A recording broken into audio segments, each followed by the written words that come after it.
Hello, it's Dr. Ron Chen from Art Tuition. This week I want to talk about one of the hardest things which my students find in 4-unit maths, proofs with inequalities. If you always have trouble doing proofs, especially with inequalities, then you would want to learn about the 3 techniques which I'm going to talk about in the video. So let's roll. This is question 15 from the 2021 HSC Extension 2 paper. It is an inequality questions involving 2 parts. And the typical questions involve giving you an existing inequality, which you can see on the top. And then in part 1, they ask you to prove for any non-negative real number ABC another inequality is true. Now, before I'm going to show you the method I would do it, I would like everyone to take a look at how the HSC sample paper did it, which I always said you require to see the answer before you actually can understand it. Or alternatively, people would often look at these answers and go, how do I even meant to see it? So the given inequality was shown.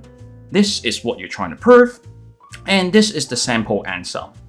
The only step that I like is the first step because it is a common technique where you have to replace x and y with new symbols, which in this case is A, B, and C.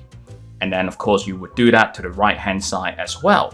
However, people would then go, how do I meant to see that AB would turn into square root A squared B squared? I mean, it's true, but you may not see it, and it's going to be very hard to see. So I'm not even going to read the rest of the solution, and instead I'm going to show you the technique that I would use. So the first technique I'm going to apply is to replace prenumerals in the existing inequality. And what do I mean?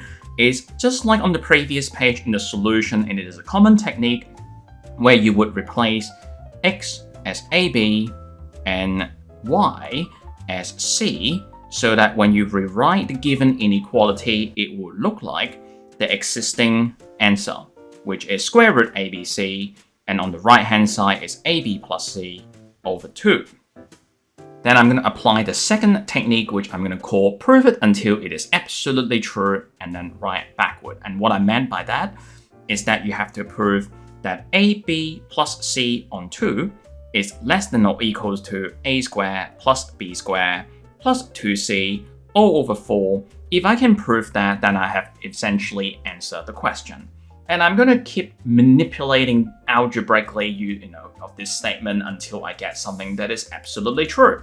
And what I'm going to do is, of course, I'm going to first get rid of the fractions by timesing 4 to the left.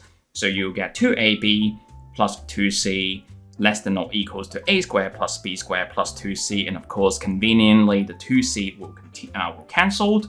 And then when you move the 2AB onto the right-hand side, and you should be familiar with this very typical inequality, which you should recognize that it is true because whenever you square A minus B, it's definitely greater or equal to 0. Now, given that this is true, you just got to be aware that this is not what you write in exam because your teacher is going to hate you for proving things this way. So do not write this in the exam, and instead what you do is then you write it backward. So in the exams, this is what you would write. You would first say, given that 0 is definitely less than or equals to A minus B all square, then you expand it, and then you would add the 2AB back to the left, and you would also insert a plus 2C on both left-hand side and the right-hand side. And then, of course, you can then divide both sides by 4, which then you can then obtain A, B plus C all over 2 less than or equals to A squared plus B squared plus 2C on 4, which is what the answer was. And then you just have to make a conclusion and say, therefore, square root ABC is less than or equals to A squared plus B squared plus 2C on 4. And that's what I meant by you prove it until it is true, and then you write backward. And of course, if your teacher is really fussed in marking, then of course you can always cross this out to make sure that they are not marking that. For the second questions, you have to use the answer for part 1, which I shown on the top left-hand corner, or otherwise. And of course, I tell my students never, ever, ever use or otherwise until you're up for a challenge for yourself. But during the HSC, why would you want to challenge yourself while there's already enough challenging questions? So you have to show that for all non-negative real number ABC, you see a more complicated inequalities with more symbols on the right-hand side. And this takes me to the third technique, which I say you build a bunch of similar inequalities and then you either add them or multiply them. And what do I mean by this?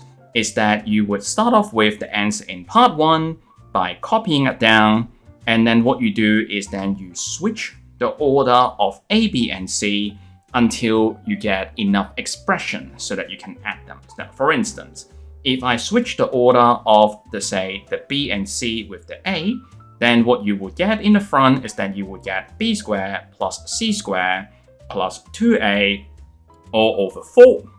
And if I then, move it around again by putting C in the front and A in the middle and B at the end, then you would get C squared plus A squared plus 2B all over 4. The main important thing is so that you have a different term at the end and you cover every possible permutation. And so what you then do is you would call them equation 1, 2, 3, and it is a very common technique that you would add them. And when you add them on the left-hand side, you would obviously get 3 lots of square root of ABC, and on the right-hand side, 4 is a common denominator. And if you have a sharp eye, then you will see that for the A squared, B squared, C squared, you would get 2 lots of each, which is what we want. And then you would also get 2 lots of A, B, and C. And then, of course, all you have to do is to simplify the top and the bottom, and then divide the 3 across. I'll do it in 2 steps, but in the HSC, due to time constraint, you should consider doing this in 1 step. Because when it comes to exam, time is not on your side. You have to try to learn how to do things efficiently. And then finally, you divide the 3 across, and of course, that gets your 2 marks. There you go. As always, I hope you find my video useful. There are at least 8 more different techniques that you need to learn for the HSC and your class test for proofs. If you want to learn those techniques, come visit us at Art Tuition. You can find our information in the info box. Goodbye for now. See you next week. I'm Dr. Ron Chan.